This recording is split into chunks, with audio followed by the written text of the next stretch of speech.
वीरगन्जमा कृषि औजार कारखानामा अहिले आज चाहिँ 12 बजेसम्म काम गरे। 12 बजेसम्म काम गरेपछि अहिले चाहिँ काम गरेपछि अहिले चाहिँ आज भोज खुवाएको। मैले भोज खुवाएको, मैले चुनाव जितेर भोज खुवाएको होइन। मैले चाहिँ मेरो आफ्नै पैसाले भोज खुवाएको पनि होइन। भोज खुवाउने पैसा मसँग हुँदैन। तर हामीले किताब बेचेरै यो झन्डै 12 करोड रुपियाँ नाफा, चोखो नाफा गरेर यो कारखाना चलाइरहेको छ। त्यही किताब बेचेको पैसाले चाहिँ यो चाहिँ अहिले भोज खुवाएको हो। र वर्षमा मैले 2 पटक भोज खुवाउँछु। 2 पटक भोज खुवाउँछु। एक पटक दसैँको बेलामा र एक पटक यही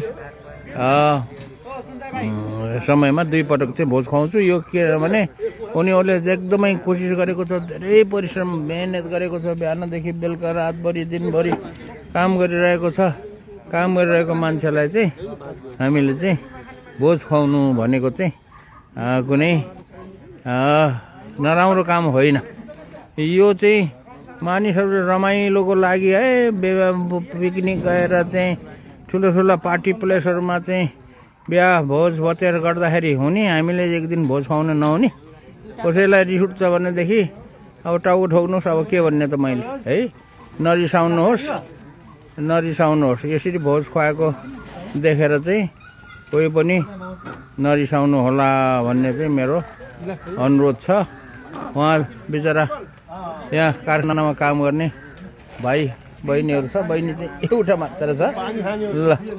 ल यहाँ चाहिँ के छ त भन्दाखेरि मासु भात अनि अब बियर खानेले सानो बोतलको एक-एकवटा बियर, अनि बियर नखानेले चाहिँ अब रेड बुल चाहिँ खाइरहेका छन्। रेड बुल पनि नखानेहरूले चाहिँ यहाँ